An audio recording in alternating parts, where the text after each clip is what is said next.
Dr. Mike Israetel explains that the fundamental physiology of fat loss revolves around the purpose of body fat, which is primarily to serve as an energy reservoir. This evolutionary adaptation allowed humans to survive periods of food scarcity. Adipose tissue, a subcategory of body fat, is designed to store excess energy when food is abundant. When a calorie deficit is created, the body taps into these fat stores for energy. Israetel emphasizes that calories are the most important factor in fat loss. While some people claim calories don't matter, this view is not supported by scientific evidence. He explains that there are two groups of people who say calories don't matter: well-meaning individuals who have noticed changes without explicitly counting calories, and those who promote misinformation, ranging from the genuinely misinformed to deliberate charlatans. While counting calories is not mandatory for fat loss, Israetel likens it to counting money for wealth management. If you're losing weight without counting, there's no need to start. However, if you're not seeing results, calorie counting can be an effective tool. He recommends weighing yourself regularly, with frequency depending on your goals. For those maintaining weight, once every few weeks is sufficient. For those actively trying to lose fat, weighing in 2 to 3 times per week is advisable to account for water weight fluctuations. Israetel discusses the modern interpretation of set point theory, now called settling point theory. This hypothesis suggests that various inputs determine a person's weight range, rather than a single predetermined set point. Factors such as food environment, activity level, and social circles influence one's settling point.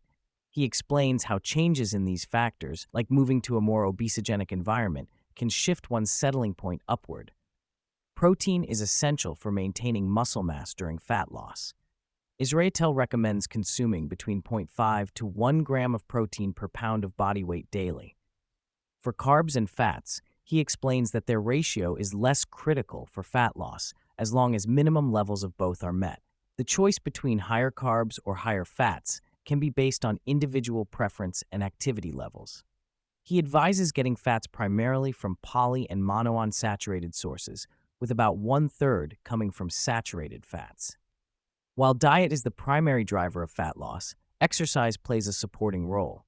Israetel estimates that diet accounts for 70 to 80% of fat loss results, with physical activity making up the remaining 20 to 30%. He recommends a moderate to high level of physical activity, such as 10,000 steps per day, combined with resistance training.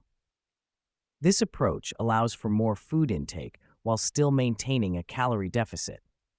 Israetel emphasizes that cardio is simply a means to burn calories and that the type of cardio doesn't matter significantly for fat loss. He recommends choosing cardio activities based on personal preference, convenience, and sustainability. Step counting is highlighted as an effective and flexible approach to increasing calorie expenditure throughout the day.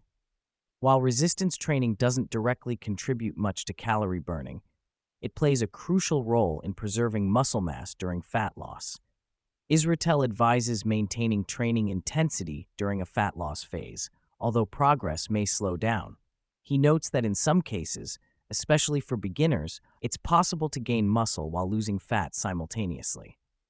Israetel explains that visible abs are primarily a result of low body fat percentage rather than specific abdominal training. However, training abs can make them more visible at slightly higher body fat percentages. He recommends training abs like any other muscle group for hypertrophy if larger, more visible abs are desired.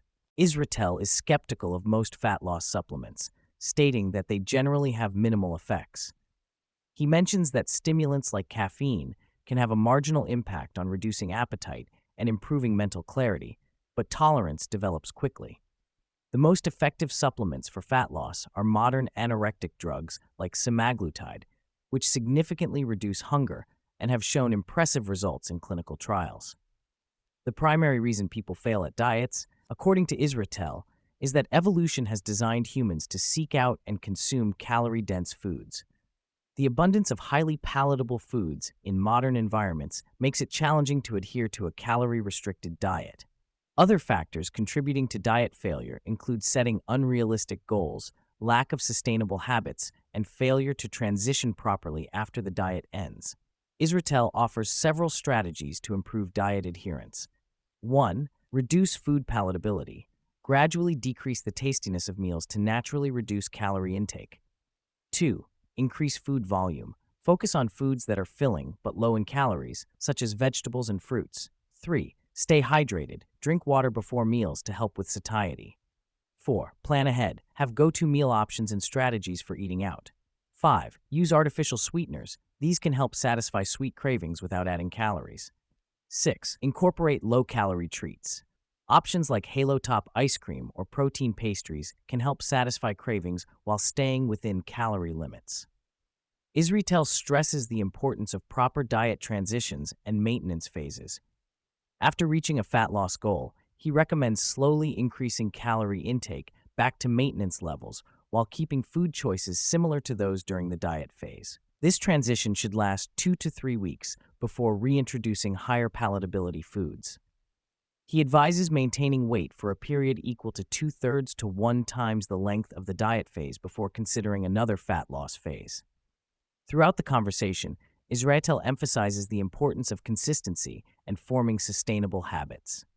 He suggests that successful long-term weight management comes from developing a habitual way of eating that allows for both health and enjoyment. This includes learning how to build balanced meals, shop for appropriate foods, and make good choices when eating out. Israetel addresses several common concerns and misconceptions about fat loss. 1. The myth of spot reduction. He explains that it's not possible to target fat loss from specific body areas through exercise. 2. The overemphasis on exercise for fat loss. While exercise is important for health and body composition, diet plays a much larger role in fat loss. 3. The fear of certain food groups. He debunks the idea that entire food groups, like carbs, are inherently fattening. 4. The misconception about women in weight training. Israetel encourages women to engage in resistance training, assuring that they won't become overly muscular without deliberate effort and pharmaceutical assistance. Israetel provides practical advice for navigating real-world situations while trying to lose fat. 1. Eating out. He suggests researching menus in advance and choosing restaurants with flexible options. 2. Social situations. He advises being upfront about dietary goals while assuring others that their food choices won't affect you. 3. Grocery shopping. He recommends having a plan and a list to avoid impulse purchases of high-calorie foods. 4. Dealing with cravings.